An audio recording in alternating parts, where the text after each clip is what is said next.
Salut à tous, bienvenue dans Dixon Discute. Moi c'est Dixon, je suis comédien et auteur. Mon métier, c'est de créer ou d'utiliser la création des autres et de la mettre en forme. Donc j'ai envie d'en discuter avec ceux qui font comme moi, qui inventent, qui matérialisent le monde autrement. On va essayer de comprendre ensemble les méthodes et tout ce qui se passe dans la tête d'un créatif. Et pour ça, il n'y a rien de mieux qu'une bonne discussion. Salut, Salut Dixon. ça va? Très bien et toi? Super, déjà présente-toi. Je m'appelle Penda Diouf, je suis autrice de théâtre et voilà.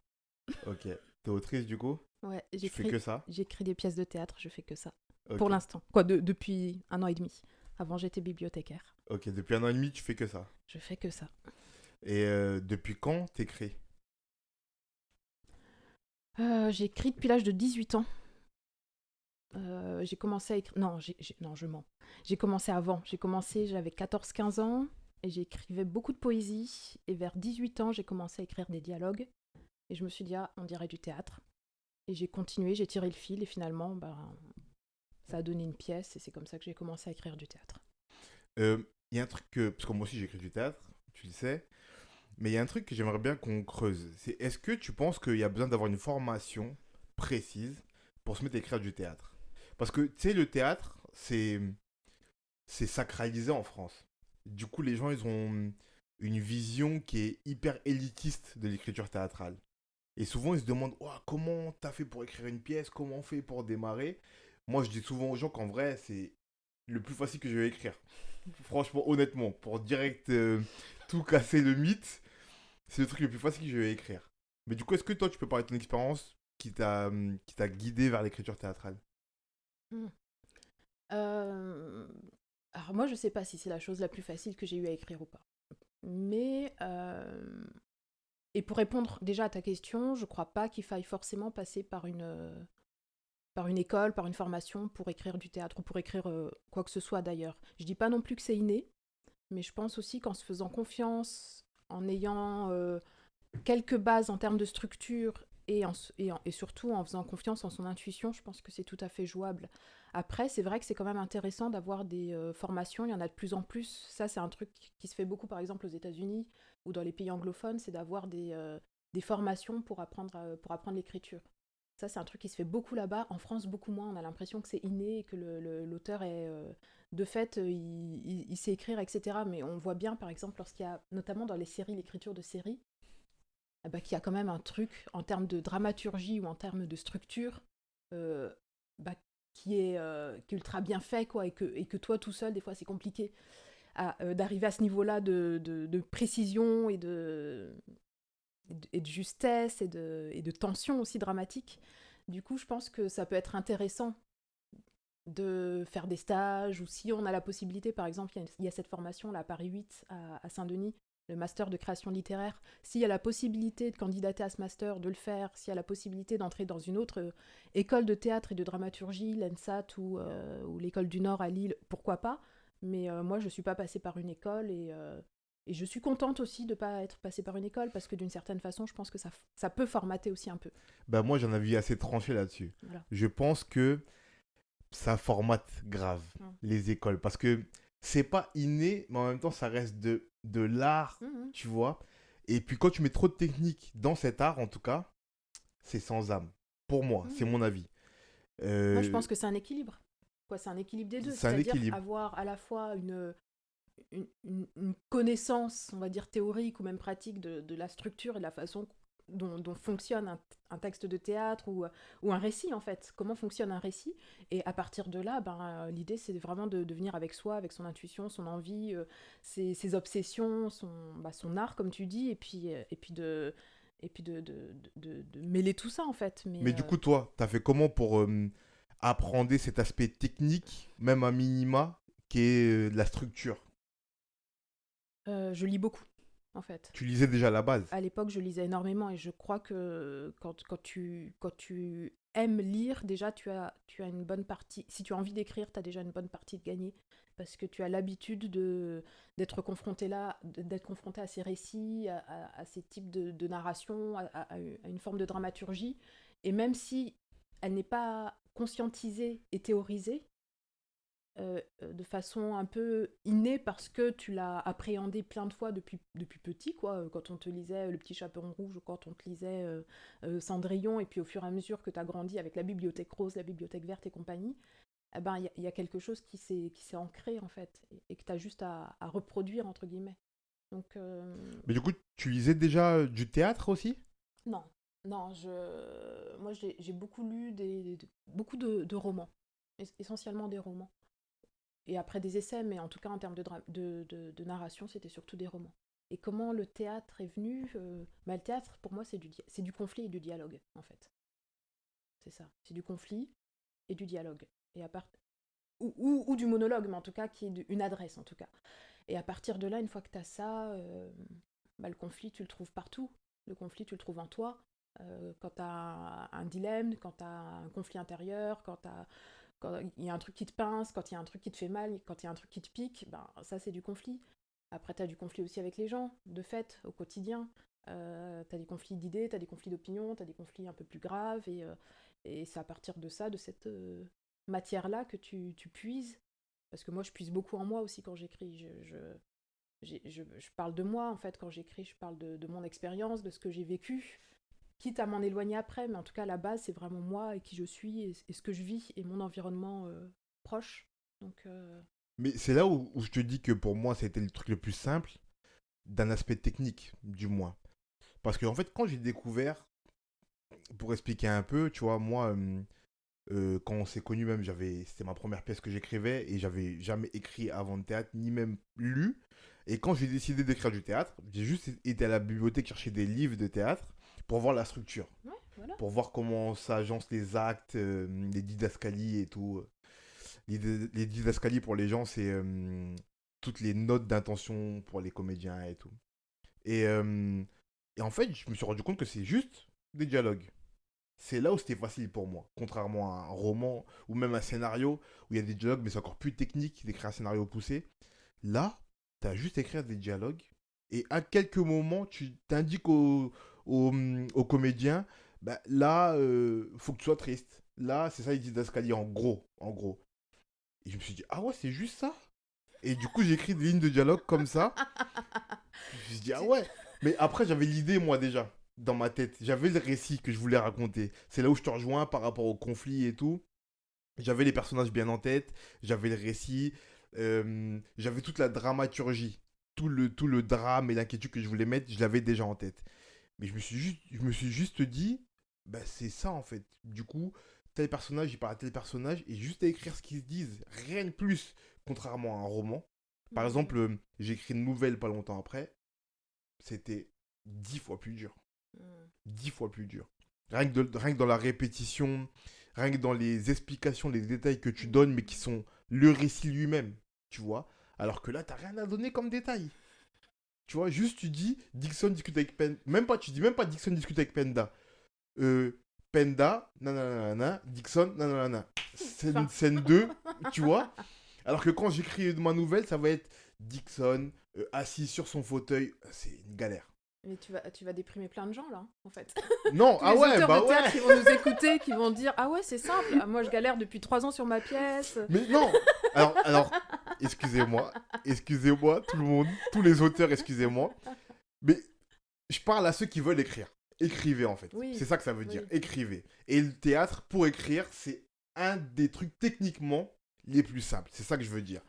Après, ce qui est difficile, c'est comme tu l'as dit, c'est trouver l'idée, trouver la bonne idée, y mettre de la dramaturgie, y mettre des conflits, Y mettre de la y poésie, être mettre de juste la avec poésie, soi-même. être juste dans les dialogues, parce que écrire des dialogues, ok, mais s'il n'y a pas de pertinence entre eux, s'il n'y a pas de rebond, s'il n'y a pas de rythme, tout ça, ça s'apprend.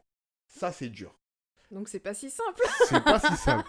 Mais en fait, je voulais juste dire que le fait de se mettre devant sa feuille à la base, pour une pièce de théâtre en tout cas, c'est beaucoup plus simple que pour un roman par exemple. Et tu as écrit d'autres pièces depuis? J'ai écrit la suite, que j'ai pas tout à fait terminée, mais j'ai écrit la suite de celle-ci. Mais tu vois par exemple, ce qui a été difficile pour écrire la suite, c'est tout l'autre aspect. Au-delà de l'aspect technique, c'est tout l'autre aspect, c'est trouver la bonne dramaturgie, trouver les bons enjeux, trouver la bonne ligne directrice, tu vois. Ouais. Surtout que, pour tout te dire, j'ai écrit la suite, pas parce que je voulais, c'est parce que la fin de la première, tout le monde me disait, ah, il manque un truc, on sait pas, on veut savoir et tout. Et il y avait d'autres personnages qui pouvaient cacher d'autres enjeux. Du coup, je me suis dit, bon, pourquoi pas. Et tu t'es pas dit que qu'il fallait plutôt retravailler la première et rajouter ça à la première, plutôt que de faire une suite? C'est qu'en fait, je voulais pas faire une première trop longue. Tu vois, je voulais pas faire une première trop longue. Et après, je l'ai pris aussi comme un défi d'écrire la deuxième. Je me suis dit, pourquoi pas écrire une deuxième un peu plus longue que la première et creuser d'autres personnages en fait. Là, sur la première, j'ai un personnage qui a un fil rouge, si tu te souviens, tu vois. Et là, je voulais me dire, ben là, je vais prendre le parti inverse. Donc, il n'y aura pas un personnage qu'on suit, mais on va les suivre un peu tous. Et tous, on va creuser qui ils sont.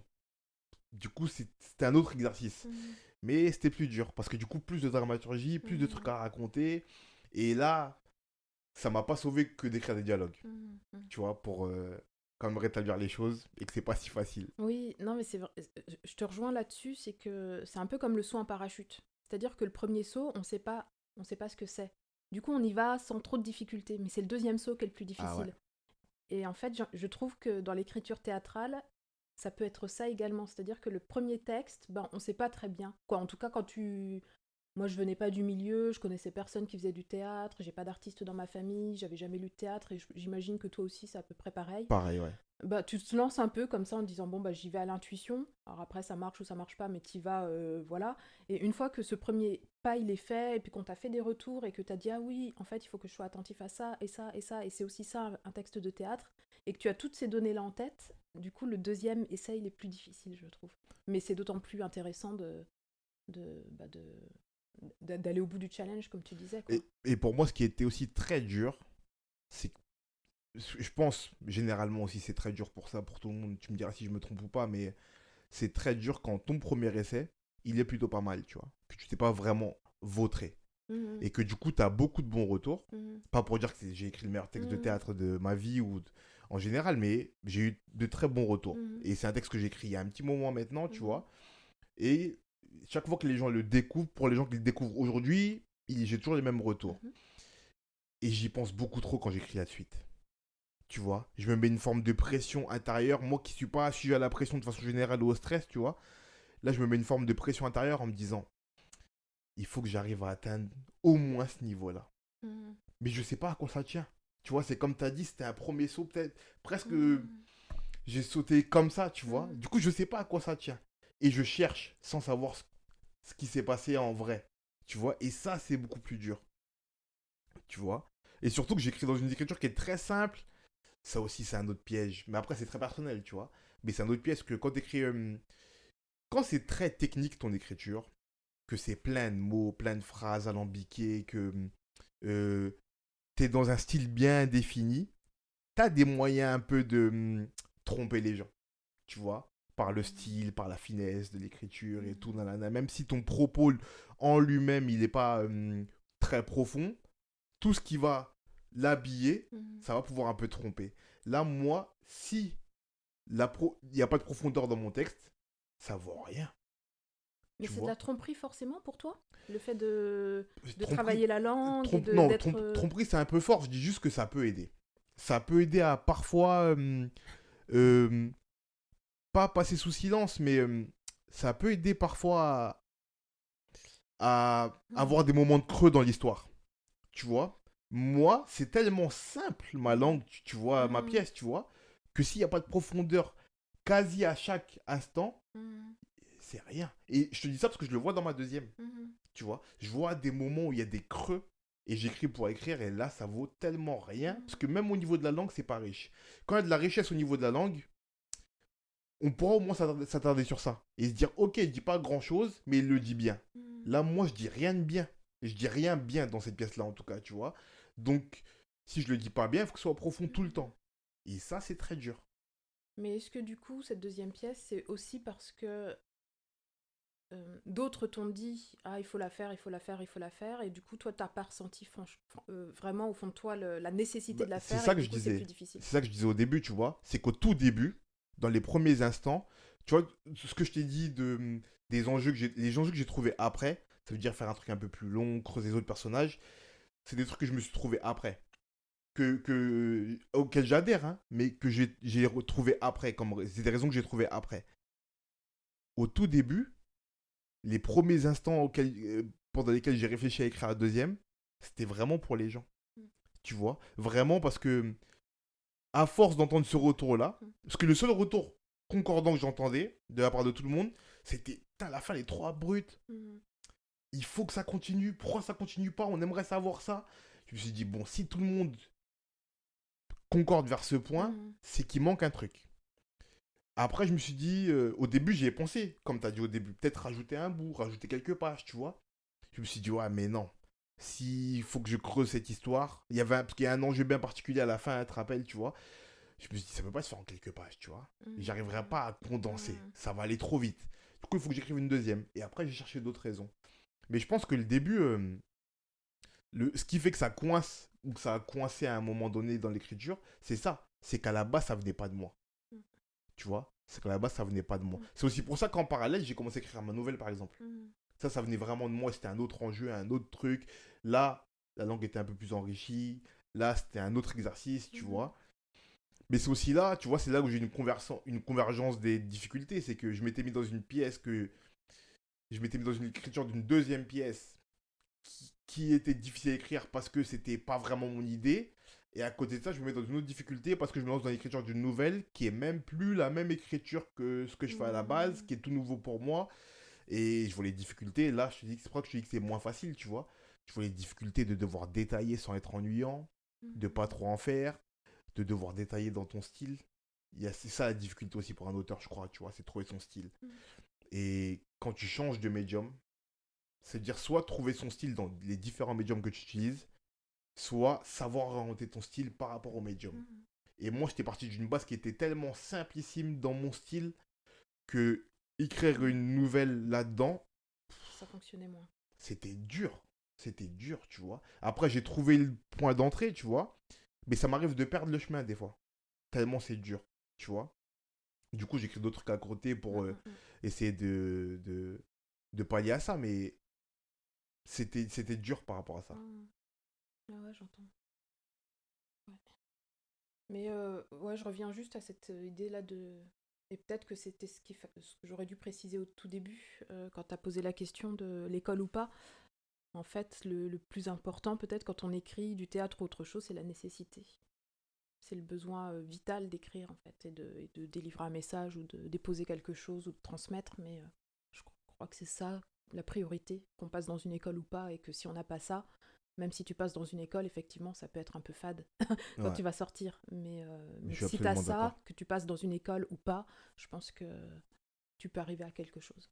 Mais je suis absolument d'accord. Je pense que, bon, mon avis sur l'école, il reste le même. En tout cas, pour les formations artistiques d'écriture, tu vois, il reste le même, tu vois. Après, ça peut aider. Je dis pas qu'il faut pas le faire. Je dis juste que ça... Ça peut apporter en légitimité, ça peut apporter en réseau. Et puis même techniquement, comme je parlais de l'enrichissement de la langue et tout, ça peut aider. Après, t'en fais ce que tu veux. Je trouve que c'est intéressant d'avoir la base, et puis après, si tu veux pas du tout l'utiliser, tu l'utilises pas. Mais, tu vois, ou de la détourner, ou voilà. Tu sais là où je vais être dur. Vas-y. Là où je vais être dur par rapport à l'école et tout, et les formations et tout, c'est que, bon, c'est très récent, mais on a vu dans d'autres domaines, il y a toujours eu des formations, même si c'était pas à l'école comme là, avec la formation de Paris 8, qui est une école à Paris, pour ceux qui habitent pas à Paris, qui est une école en Ile-de-France, à Saint-Denis précisément, qui est une université, pardon, où il y a une formation d'écriture créative. Avant qu'il y ait tout ça, il y a toujours eu des ateliers, des cours, des formations d'écriture, de toutes les écritures. Je connais pas grand monde, de connus, qui a fait ça. Ben, je peux te parler de Fatima Das, qui a sorti un roman il n'y a pas très longtemps qui s'appelle La Petite Dernière, qui fait un succès de ouf en ce moment, et qui est passé par Paris 8. Je peux te parler de Yankuba Diémé, Ah, Yacouba, ouais. tu connais Ouais, aussi, que je connais. qui a sorti son roman chez Flammarion. Il y en a quelques-uns quand même qui sont passés par des écoles. On va dire Gwendoline Soublin en théâtre, qui est passée par l'ENSAT. Et il y en a plein d'autres, quoi. Et pardon pour ceux que je cite pas et que je connais, mais il y en a quand même quelques-uns. Voilà. Ok. Après, effectivement, je te rejoins. C'est pas quoi, moi, ça n'a pas été mon parcours et c'est pas forcément quelque chose que je. Voilà, si je croise un jeune, là, je lui dirais pas, fais absolument cette école. Je lui dis, s'il a envie de la faire, je vais lui dire tente, mais si tu l'as pas, c'est pas grave. En fait, tu peux trouver les armes en fait pour aller jusqu'au bout et avoir ton parcours à toi, même sans passer par une école. Et en fait, moi, c'est personnel, tu vois, mais j'ai aussi peur de la récupération de l'école. Je dis pas que l'école, c'est pas bien. Allez à l'école. Pour tout ce que vous voulez faire, allez à l'école. Je dis juste que j'ai peur de... L'école, ça formate, dans tous les cas. C'est fait pour ça. Ouais. C'est pas une tare, hein, c'est fait Ouais, pour ça. ouais. Et j'ai peur de ça, en fait. J'ai peur de la récupération et de la formalisation que va créer l'école sur l'art et les domaines créatifs. C'est ça qui me fait peur, tu vois. Après, je me dis que là, les écoles dont on parle, en fait, c'est des écoles post-bac. Et du coup, c'est que des adultes qui y sont finalement. Et je pense, j'espère qu'ils ont la distance nécessaire pour prendre ce qu'il y a de bien et ce qu'il y a de moins bien, et notamment le formatage, mettre ça de côté. C'est ce que je me dis. Mais bon, après. Mais je te suis, Ada. Je te suis. Peut-être que c'est pas le cas, j'en sais Mais rien. si vous voulez les c'est ce faire, que- ne m'écoutez pas. Faites-les. Franchement, c'est très bien, ça apporte beaucoup. Faites-les. En plus, j'ai une amie aussi qui fait ça au Havre. Voilà. Franchement, non, faites-le, faites-le. Moi, je l'ai toujours motivé à le faire. C'est juste que moi, Mhm. parce qu'en fait, moi, les gens me demandent pourquoi tu le fais pas. Quand j'explique que moi, j'ai pas eu de parcours créatif, d'écriture créative en tout cas, que j'ai jamais fait de formation ni rien, que je suis un peu comme toi en vrai. Ouais, moi, J'ai été laissé dans la nature, j'ai lu, j'ai dit bon, je vais commencer à écrire. Mhm. Et les gens me disent pourquoi tu le fais pas pour essayer de déguiser et tout. Jamais, je l'annonce ici, jamais de ma vie je ferais ça. Mhm. Jamais de ma vie je ferais ça. Je préfère écrire mal pendant 20 ans et apprendre à écrire tout seul Mhm. que faire ça. Parce que chez moi, je pense que ça formatera. Mais ça m'est personnel. Mhm. Donc si vous voulez le faire, faites-le, c'est très bien. Mais en fait, c'est comme tu dis, il y a à apprendre et à laisser. Il faut juste avoir le recul nécessaire. Mhm. Et puis, là où je reviens sur ce que tu dis, vraiment, soyez sûr de la nécessité que vous ayez à écrire. Mm. Soyez sûr de ça. Si c'est juste pour le plaisir, écrivez. Hein. De toute façon, en France, on a pays d'écrivains. Un Français sur deux écrit. Donc, tout le monde écrit. Écrivez, continuez. Mais si vous voulez en faire un métier, questionnez-vous sur la nécessité de ce que vous avez à raconter et pourquoi vous avez à le raconter. Après, prenez les chemins que vous voulez, l'école, pas l'école, lisez pas. Mais pensez vraiment à pourquoi vous le faites. C'est ça le plus important, je crois. Ouais, je suis d'accord. Euh, Qu'est-ce que tu aurais fait si tu n'aurais pas écrit? Oula. Est-ce que tu aurais fait un autre... Enfin, t'es bibliothécaire à la base. Bah ouais, alors moi, ouais, j'ai toujours été attirée par les livres, par les histoires, par les bibliothèques. Je trouve que c'est des lieux assez magiques. Parce qu'il y a il y a plein d'histoires qui se croisent et qui se rencontrent. Et du coup, je pense que j'aurais continué ma carrière de bibliothécaire. Ma carrière, entre guillemets, de bibliothécaire. Sinon, je me dis que si je n'avais pas été bibliothécaire, je pense que j'aurais été fleuriste. Ah ouais? Ouais. Pourquoi? Ah, je sais pas, je kiffe. Je kiffe les plantes, même si je m'en occupe pas très bien, mais j'aime les plantes. Je kiffe les fleurs, je sais pas, je trouve que je sais pas, c'est un métier qui me plaît, quoi. Assembler les couleurs et tout. Tu vois de la créativité là-dedans ou pas? Ouais, la composition des bouquets, connaître les fleurs, leur signification, leur symbolique, etc. Je trouve ça vachement intéressant. Ok. Et du coup, quand tu as décidé, c'est très récent pour toi, mais de lâcher tout pour faire que ce métier-là, comment tes proches ils ont réagi? L'entourage amical était plutôt content. Ça faisait d'ailleurs un moment qu'ils me disaient ah non mais Penda, tu peux pas tout faire, là il faut lâcher, à un moment va falloir lâcher. Donc j'ai mis longtemps à lâcher parce que je pense qu'il y a aussi... voilà, j'étais directrice de 4 bibliothèques à Saint-Denis, j'étais fonctionnaire, du coup j'avais mon salaire qui tombait tous les mois, entre guillemets, et là j'allais me retrouver dans une situation de précarisation quand même assez importante. Surtout que les auteurs de théâtre, moi je suis pas metteuse en scène, tu le sais, mais je suis juste autrice et du coup les auteurs de théâtre ne sont pas intermittents. Donc je travaille seulement si j'ai de l'argent, seulement si je travaille. Si je travaille pas, en ce moment par exemple, Là, je travaille, mais le premier confinement, j'ai pas travaillé pendant 3 mois. Eh ben, j'ai pas eu d'argent pendant 3 mois. Ce qui n'aurait pas été le cas si j'étais restée en bibliothèque. Donc, ça a été un sacré euh, challenge pour moi dans la mesure où, ouais, les gens cherchent plutôt à sortir de la précarité. Et puis moi, sciemment, là, je rentrais dans la précarité. Donc, il y avait un mouvement peut-être à rebours de ce qui se fait d'habitude qui n'a pas été facile à prendre pour moi, mais parce que je suis en fragilité aussi. Quoi. Je me suis sentie en fragilité parce que c'est pas mon milieu, que je connais pas grand monde, parce que je me sens encore, je me sentais encore un peu illégitime aussi sur la question de l'écriture. Et que du coup, c'est pas simple de se dire, bon, c'est bon, je me lance et je me présente comme autrice. Maintenant, je me présente même plus comme bibliothécaire, je me présente comme autrice. Donc ça a été beaucoup un travail personnel assez fort sur moi et sur qui j'étais, et voilà. Est-ce que tout de suite, tu as perçu l'écriture comme pouvant être un vrai travail? Parce que j'ai l'impression que c'est ça aussi qui fait que les gens sont... J'ai reçu beaucoup d'artistes ici. On était tous d'accord, ou quasi d'accord, pour dire que quand tu t'engages dans un domaine créatif, quel qu'il soit, artistique ou non, parce que j'ai pas reçu que des artistes ici, mais artistique ou non, pour l'entourage, la créativité, c'est un truc qui est tellement impalpable que ça peut pas être sérieux, ça peut pas être un vrai Mmh. travail. Mmh. Mais j'ai l'impression que pour l'écriture, c'est encore plus impalpable parce que, comme j'ai dit tout à l'heure, tout le monde écrit, plus ou moins. Tout le monde a un petit journal, tout le monde écrit des notes, tout le monde écrit. Et du coup, c'est tellement dans les mœurs que ça peut pas être un vrai travail. Mmh. J'ai l'impression pour les gens. Mmh. Comment tu l'as perçu, toi, ça? Comment tu l'as perçu même en toi, tu vois? Ouais. C'est vrai que là, j'ai plutôt parlé de l'entourage amical pour mes parents. C'était un peu autre chose. C'est vrai que moi, depuis petite, j'avais envie d'écrire. Je savais pas trop quoi, mais à un moment, je pensais faire la Fémis dans la section scénario, des nouvelles, des romans. Je savais pas trop quel format j'allais emprunter, mais j'avais ce désir-là, et c'est vraiment encore aujourd'hui, et heureusement, quelque chose qui me tient.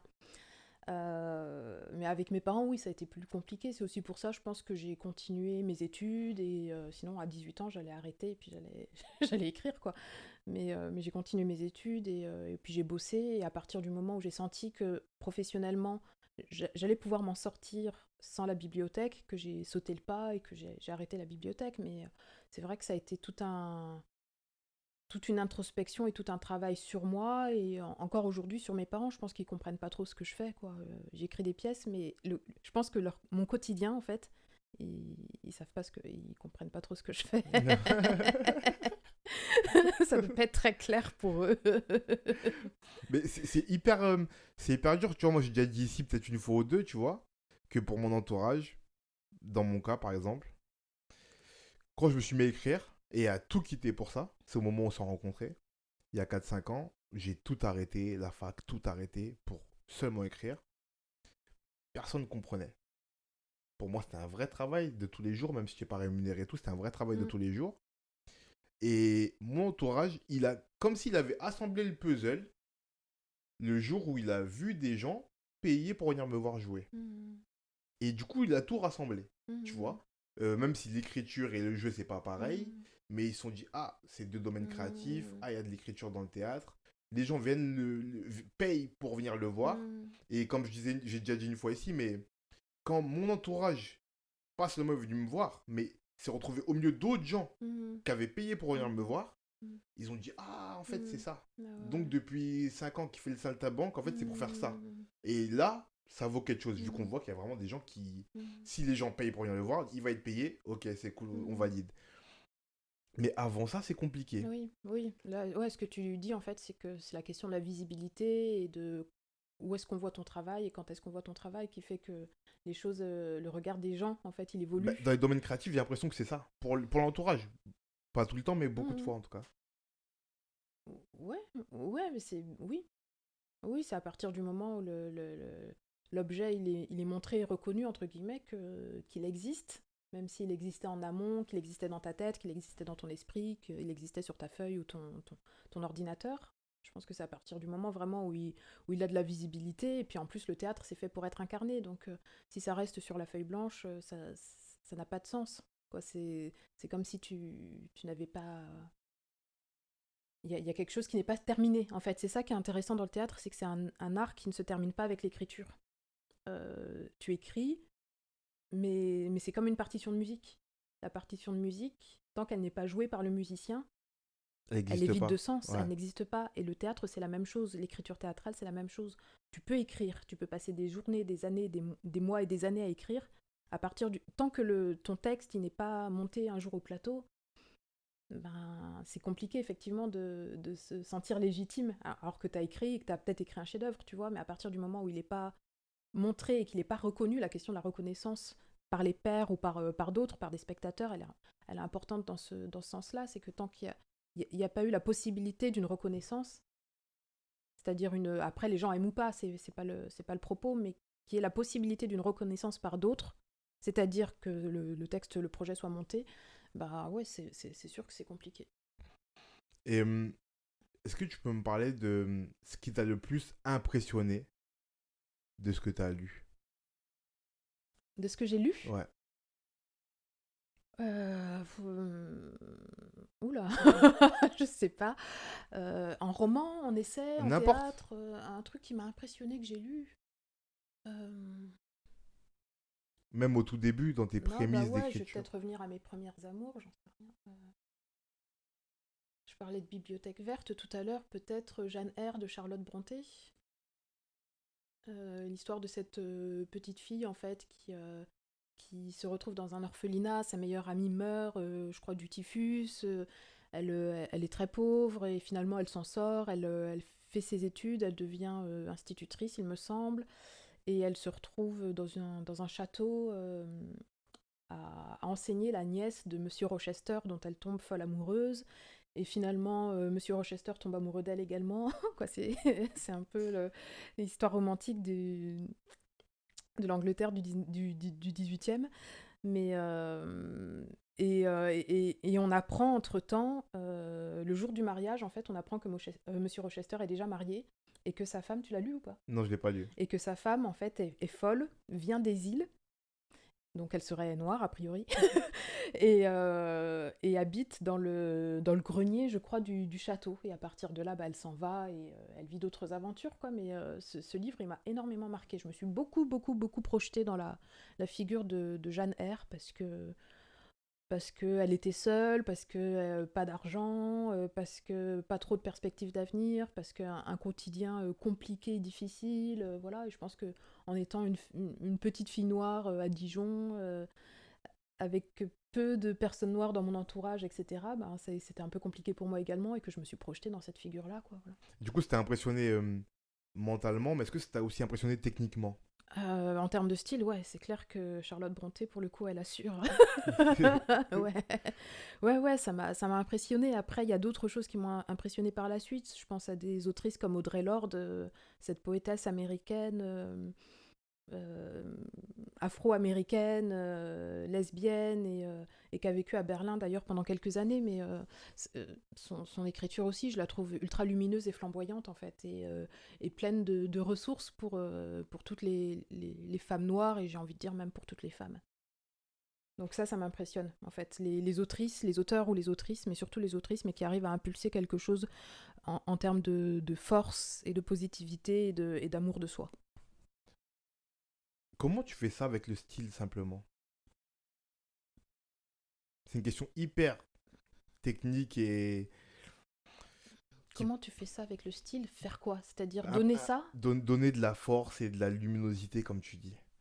Parce que ça paraît hyper abstrait, les termes que tu utilises. Je dis pas que ça l'est, Ouais, hein. ouais, ouais, Mais ouais. pour le tout à chacun, ça paraît hyper abstrait, tu vois. Et là, on parle pas contre auteur. Moi, je Ouais, ouais. comprends, mais on parle pas contre auteur. Du coup, pour les gens, comment tu pourrais expliquer ça de façon plus terre à terre? Si c'est possible de le faire, bien sûr.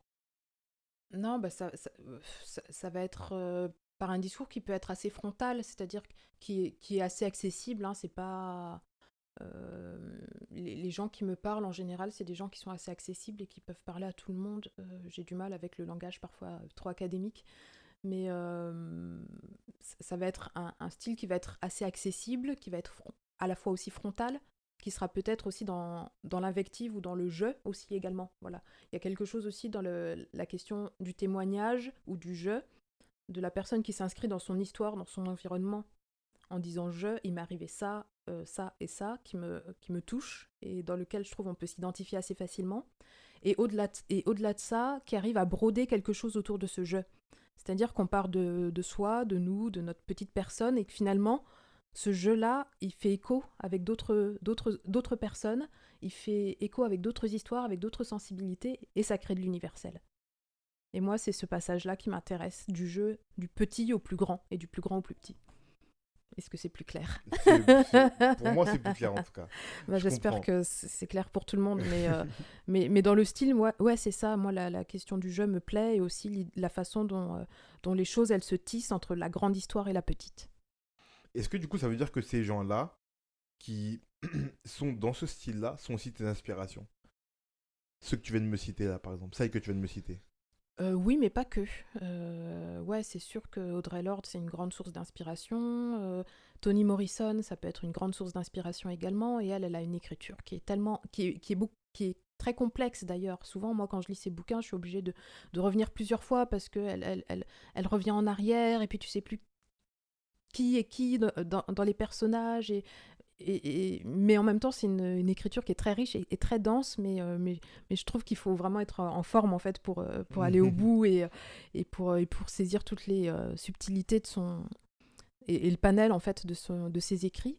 Mais il y a plein d'autres personnes qui peuvent m'inspirer. Je pense à une conteuse qui est aussi psychologue et qui s'appelle Clara Pincola Estés, qui a écrit un essai dans les années 70 qui a été assez promu en fait par le mouvement féministe à l'époque, et qui s'appelle Femmes qui courent avec les loups. Et en fait, cet essai, elle raconte des séances de psychanalyse qu'elle a eues avec des patients et des patientes surtout. Et elle part beaucoup des contes. Elle part beaucoup des contes. Et elle montre en fait que les contes sont universels, qu'il y a juste une ossature en fait qui est la même et qui voyage, et ensuite à cette ossature-là se rajoute l'environnement, la religion, la culture, et que les contes sont déformés comme ça, mais elle essaye de repartir à l'ossature, à l'origine, à la genèse même du conte, et je trouve ça super intéressant. Et du coup, là aussi, on part d'une histoire universelle, d'un conte qui s'inscrit dans un territoire donné, et puis qui s'exporte un peu partout dans le monde. Donc ça, c'est c'est quelque chose qui m'intéresse. Et puis aussi, elle donne de la force, parce qu'elle exhorte les femmes à retrouver la femme sauvage qui est en elles. En gros, voilà, donc on parle beaucoup d'ensauvagement en ce moment, etc. Mais la femme sauvage, c'est important de savoir qui elle est et de la laisser parler. Et est-ce que tu arrives à te détacher de tes inspirations? Parce que là, comme j'ai une autrice face à moi, je vais parler un peu de ce qui me fait le plus peur, moi, dans l'écriture. C'est en fait Révélation. deux choses. Qu'est-ce qui te fait peur, mon gars? Non, deux choses me font peur. Premièrement, c'est de ne pas réussir à me détacher de mes inspirations. Par exemple, moi, je suis extrêmement fan de Camus, Mhm. qui est un peu dans ce que tu dis, tu vois, qui a une écriture qui est assez percutante, pas si complexe pour un sou, en tout cas pour les Mhm. romans, et qui permet très facilement de se projeter et qui Mhm. est vite compréhensible. Après, c'est philosophique, c'est autre chose, mais en tout cas pour les romans et même pour le théâtre, c'est assez accessible et tellement plein de profondeur quand même, c'est très fort. C'est ce que j'aimerais atteindre. Est-ce- Et ce qui me fait peur, c'est en voulant l'atteindre, peut-être le copier un peu. Ça me fait Mhm. très peur. Ça, pour lui ou pour d'autres auteurs que je lis, par exemple. Mhm. De trop lire un auteur. Par exemple, je suis fan d'un auteur contemporain qui s'appelle Eric Emmanuel Schmitt, Mhm. qui a une écriture très facile aussi, Mhm. mais assez profonde et métaphorique. Pareil, je me dis, des fois, ça m'arrive d'enquiller 3-4 bouquins de lui d'un coup, et je me dis, est-ce que j'ai pas trop lu? Est-ce que quand je vais écrire un mois après, ça va pas être trop proche de ça? Il y a de ça. Et un truc dont j'ai déjà parlé aussi ici, c'est le piège du style. C'est une fois que tu as trouvé ton style, Mhm. comment tu fais pour pas t'enfermer dedans? Mhm. Et moi, j'ai compris ça le jour où j'ai pu commencer à pondre des petits paragraphes, pas des trucs très longs, mais des petits paragraphes, en partant de rien, et comme ça en 5 minutes, tu vois? Où je me suis dit, je sais pas, tu me donnes un mot, tu me dis micro, et je t'écris un texte de 5-6 lignes dans mon style, en fait, il n'y a rien. Il n'y a pas de profondeur, il n'y a rien. Ouais, Juste, mais on revient à la question de la nécessité. En fait, ce que tu fais là, c'est des exercices de style. ouais, Tu t'entraînes. ouais. Mais il n'y a pas de nécessité. Donc, c'est pas. Voilà, pour moi, à partir du moment où il y a pas de la nécessité, où il y a pas de nécessité, de fait, bah, ça sera un exercice purement stylistique. Ouais, mais du Mais coup, si tu mets la force dedans, parce que tu as vraiment quelque chose à dire sur le micro, bah là, ça va donner autre chose, à mon avis. comment tu fais? Moi, ma crainte, elle est là, et la question que je te pose, elle est là. C'est comment tu fais pour ne pas t'appuyer sur ta facilité stylistique, ou en tout cas ton style que tu as réussi à travailler, ne pas t'appuyer que sur ça, en pensant que comme tu as la nécessité d'écrire sur un sujet, ça va être profond. Tu vois, je pourrais avoir envie d'écrire sur le micro, par envie, et juste sans m'en rendre compte de façon assez inconsciente, tu vois, m'appuyer que sur mon style, tu vois. Et c'est qu'à la fin que j'aurais écrit, je me serais dit, ah ouais, en fait, ça veut pas dire grand chose, ou en tout cas, c'est pas assez profond, tu vois. Hmm. Mais à la base, dans l'exercice, je l'aurais pas fait. C'est ça qui me fait peur, moi, tu vois. C'est de m'emporter, de me dire, ah, j'ai envie d'écrire là-dessus, du coup, j'écris. Dans mon style, du coup, ça va très vite en plus, c'est très facile, tu vois. Et puis, une fois que je prends le recul, je regarde mon texte, je me dis, ah ouais, en fait, c'est nul. Hmm. C'est ça qui fait peur, tu vois. Comment tu arrives à ne pas t'auto-piéger par rapport à ton style ou Hmm. à tes facilités d'écriture? Alors, sur la première question et ta première peur sur le copiage éventuellement d'inspiration, moi, c'est pas un truc qui me fait peur, parce que tout a déjà été dit, en fait. Tout a déjà été dit. On va pas inventer l'eau chaude. Forcément, quelqu'un l'a déjà dit autrement, mieux que nous, etc. Donc ça, c'est pas quelque chose qui me stresse. Je pense beaucoup, par exemple, au hip-hop. Le hip-hop, c'est du sample. C'est du sample sur du sample. Tu vas récupérer des trucs anciens que tes parents écoutaient, que toi, t'as kiffé petit, et tu fais ton sample et tu fais ta musique avec. Est-ce que c'est pour autant du recopiage? Non, parce que t'as réinventé dessus et parce que tu rends hommage à la personne en même temps. Après, si tu précises pas dans les crédits que, voilà, là, d'accord, il y a un souci. Mais à partir du moment où les choses sont claires, que tu as crédité les personnes qui ont fait le son avant et que tu retravailles ça pour en faire ton propre truc à toi, pour moi, il y a pas de problème. C'est-à-dire que, de toute façon, si c'est pas le style littéraire de quelqu'un d'autre, eh ben, tu vas peut-être regarder un film, le film va t'inspirer et tu vas écrire là-dessus. Ton environnement, de toute façon, tu es le produit de ton environnement. Peut-être tu vas entendre une discussion entre tes voisines et ça va t'inspirer. Donc forcément, les choses, elles sont poreuses. Et je crois pas que ça soit gênant, en fait, d'avoir des inspirations fortes et et pourquoi pas peut-être alors je dis pas copier, mais en tout cas de faire à la manière d'eux, ou voilà. Après, là, je rejoins le deuxième point, c'est euh, comment ne pas se piéger dans son propre style et peut-être aussi dans le style de quelqu'un d'autre, du coup. Bah, pour moi, c'est le temps. C'est-à-dire qu'un texte, c'est du temps. Et toi, tu ne vas pas te piéger puisque tu le lis et tu dis, ah non, ça c'est nul. Donc à partir du moment où tu le lis et que tu as de la distance suffisante pour dire, ah bah non, là c'est nul ou là ça va pas, et que tu recommences, il n'y a pas de problème, en fait.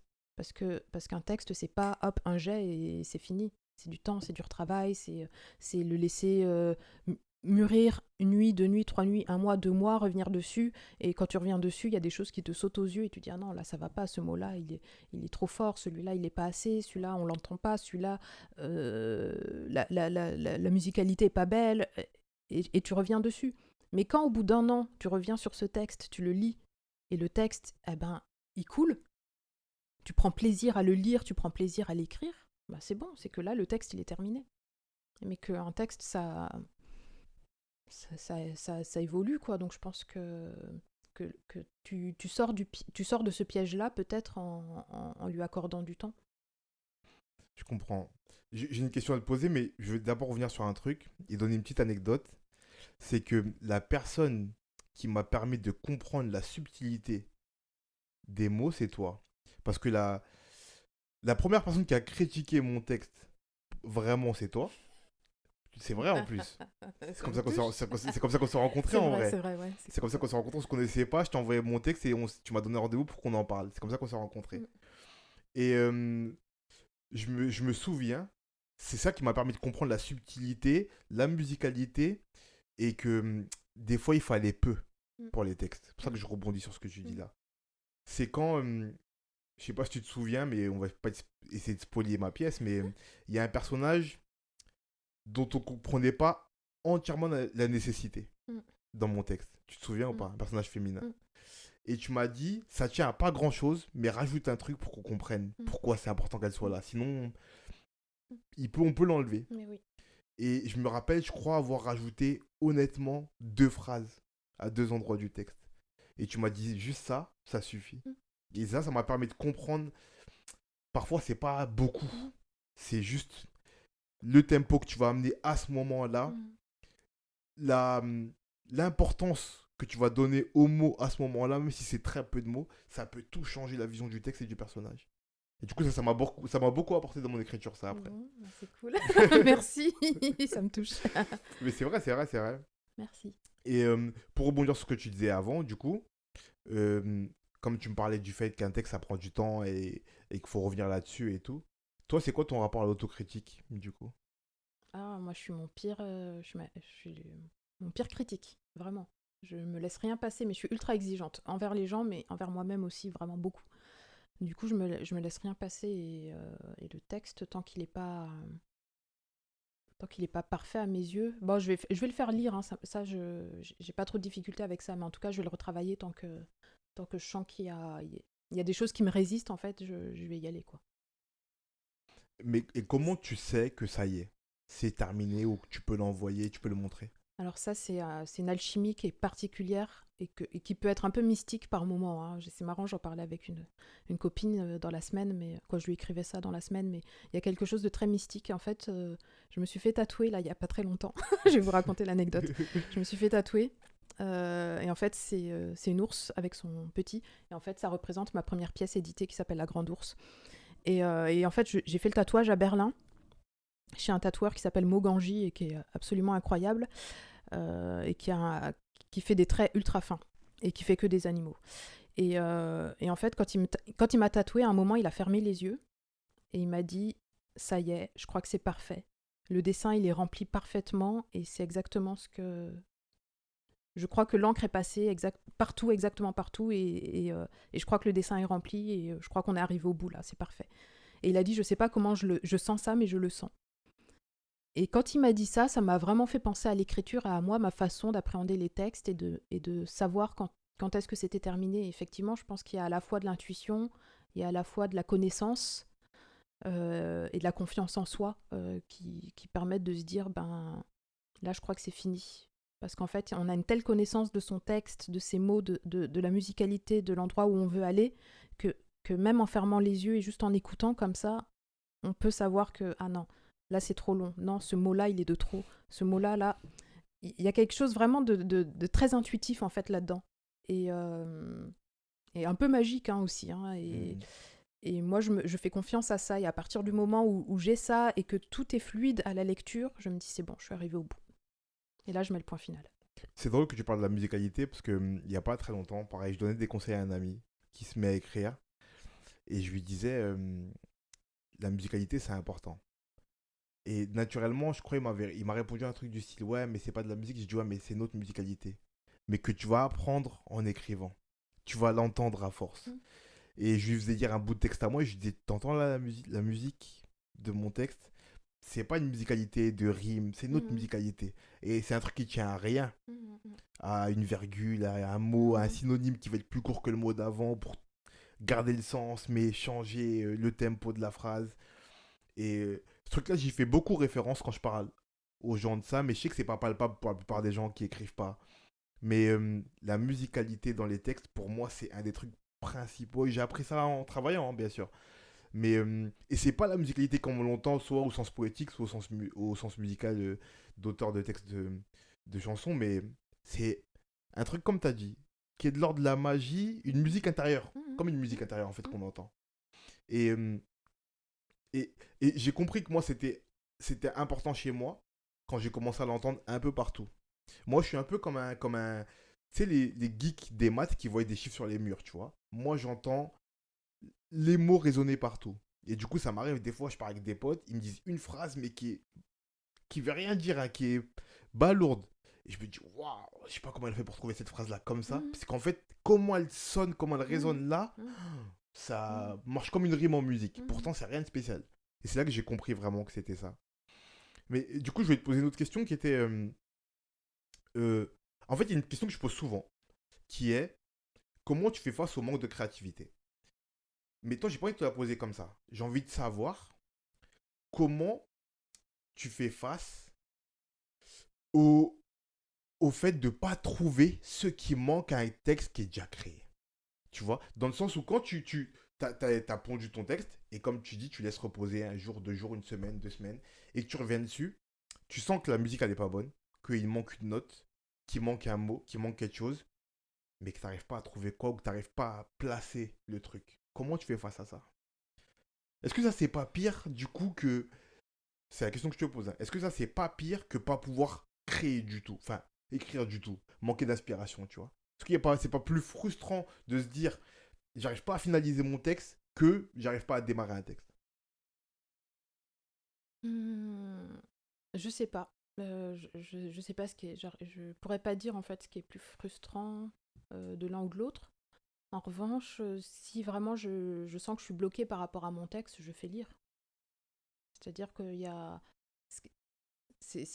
Alors, c'est une des difficultés du métier d'auteur, c'est qu'on est seul.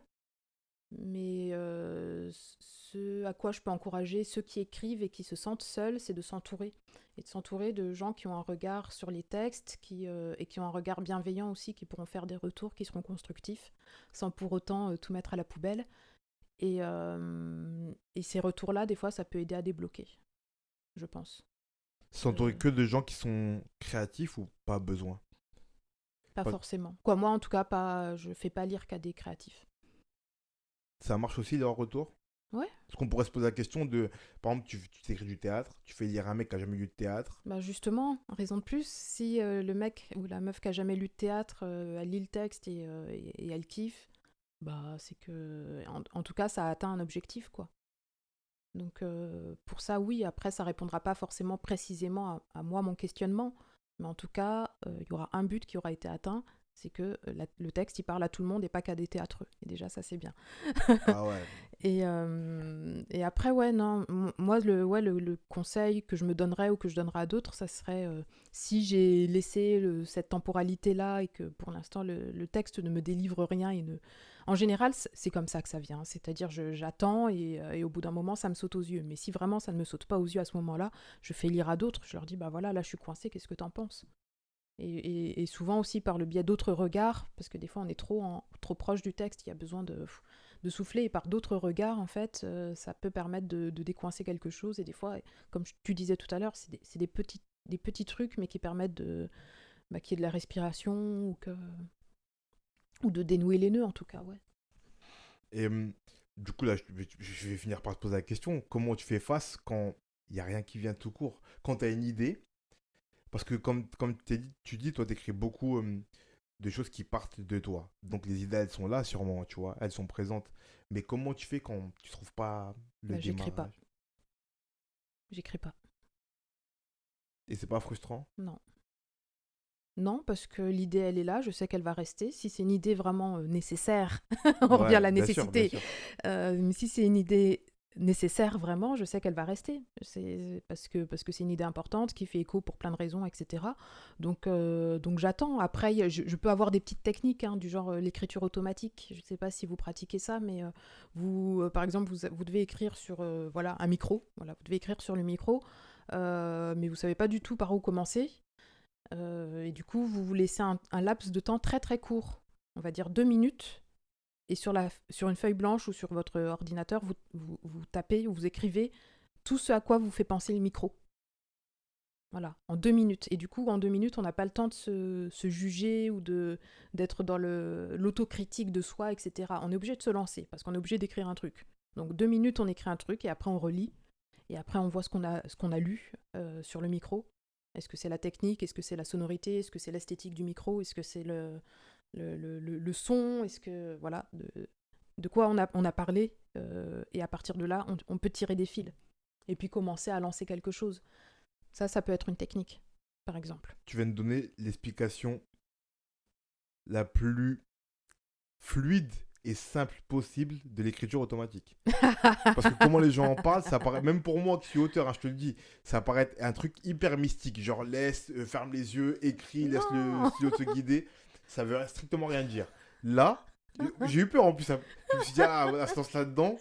Elle est dans la mystique déjà, là. Qu'est-ce qu'elle va dire? Elle va me Tu parler vois, de fantômes bientôt. de ouf, j'ai eu peur.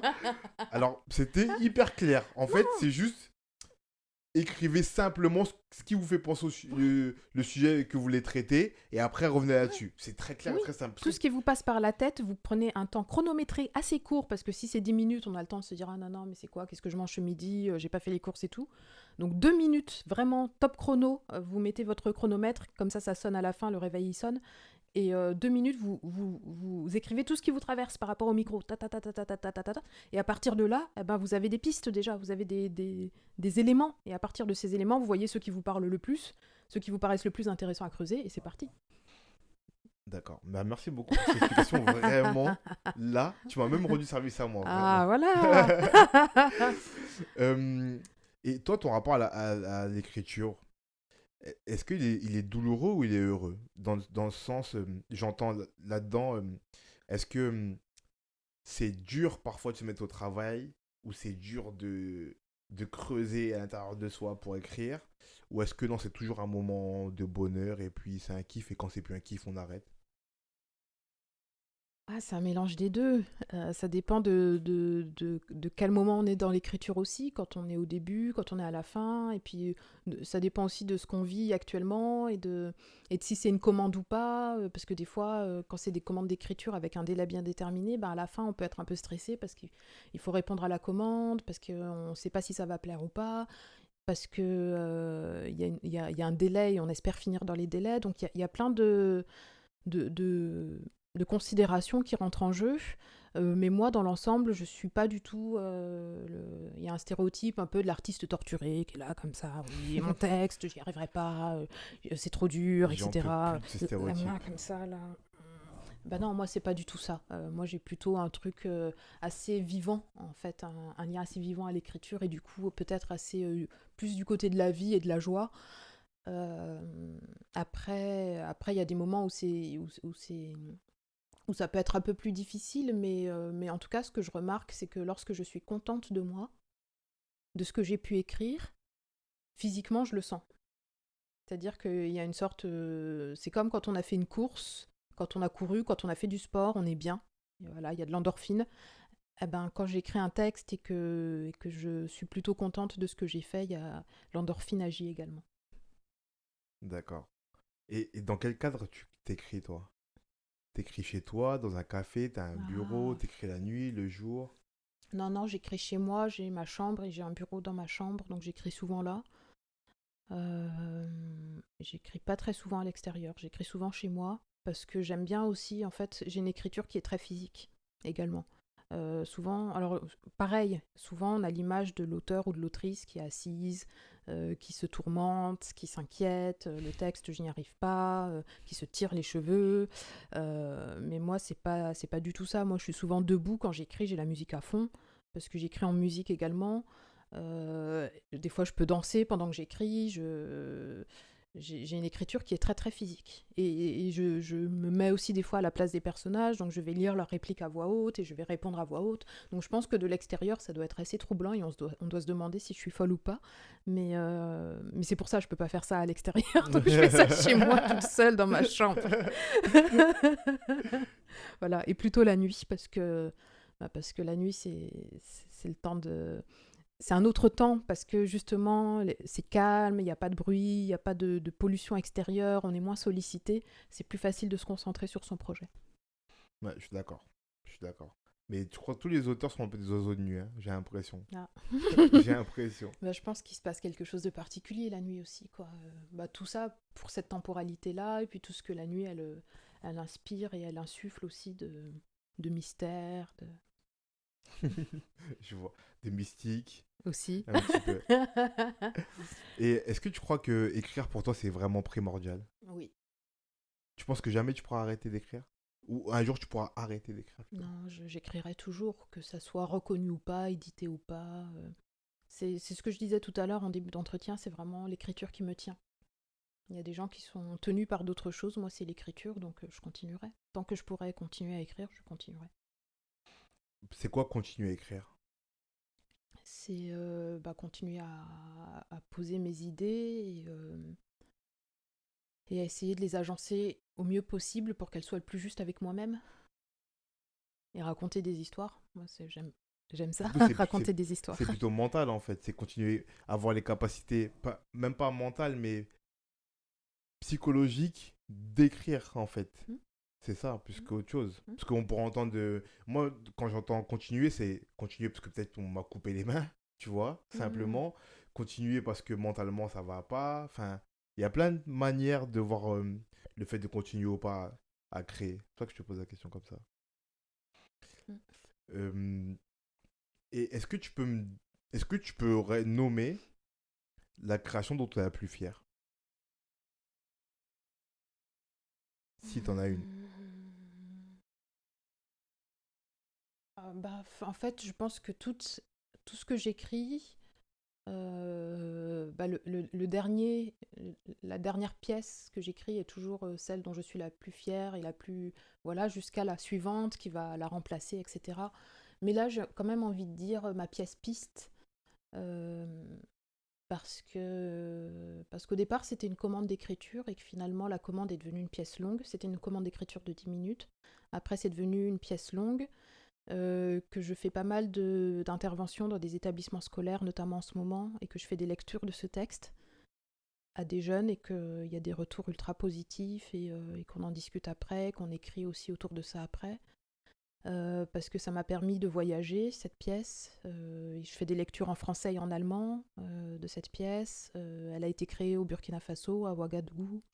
Elle a été lue, alors je devais y aller normalement aux États-Unis cette année, un festival qui s'appelle Seul en scène pour la lire, et ça s'est pas fait, du coup ça s'est fait sur Zoom, mais voilà, et puis c'est une pièce qui est très personnelle, qui parle de mon histoire en tant que jeune fille noire dans un environnement plutôt blanc, et elle parle aussi d'un fait qui est peu connu, un fait historique qui est peu connu, c'est-à-dire le génocide des Herero et des Nama en Namibie entre 1875 et 1915 par les Allemands. Et du coup, c'est un peu la combinaison de tout ça, à la fois mon histoire personnelle et ce voyage que j'ai moi-même effectué en Namibie et la découverte de ce génocide, en fait. C'est un peu ça l'enjeu de ma pièce. Et c'est peut-être celle dont je suis la plus fière parce que c'est peut-être celle aussi qui a le plus tourné. Alors là, malheureusement, avec le confinement, les dates ont été reportées. Mais, ouais, je trouve qu'elle a eu un beau parcours. Elle va être éditée en mars prochain aussi. Et, et en tout cas, et tout à l'heure, je parlais de l'importance du jeu aussi. C'est la seule pièce où je dis je. Voilà. Et où j'assume de parler de moi-même à la première personne. C'est un seul en scène? Et c'est un seul en scène que j'ai porté aussi. C'est aussi pour ça que je suis fière de ça, c'est que c'est un seul en scène que j'ai porté, que je porte là en lecture, mais que j'ai aussi porté en représentation une fois l'année dernière, Bravo. devant 250 personnes, Bravo. devant mes parents, mon frère, et c'était assez émouvant. Ben, espérons qu'on pourra vite la voir sur scène après tout ça. Inch'Allah, au mois de juin et juillet à la MC 93 à Bobigny, le 2 et 3 juillet, je crois, quelque chose On comme ça. prend note et on prend rendez-vous. Et on va conclure. Mhm. Pour conclure, je te pose toujours trois petites questions. La première, c'est cite-moi ton objet créatif favori. Quand je dis objet créatif, c'est toujours confondu matériel, immatériel. Ça peut être une recette, un livre, un micro, un stylo, ce que tu veux, ton objet créatif favori. Ça va être la musique. La musique, Mm. de façon générale. De façon générale, après, j'ai quelques musiques que je peux écouter régulièrement lorsque j'écris. J'ai une playlist d'écriture, par exemple. Mais ça va être la musique. D'accord, la musique alors. Euh, une œuvre créative inspirante pour toi.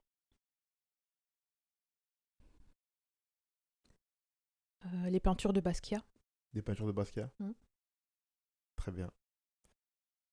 Et en dernier, un conseil pour quelqu'un qui veut se mettre à créer.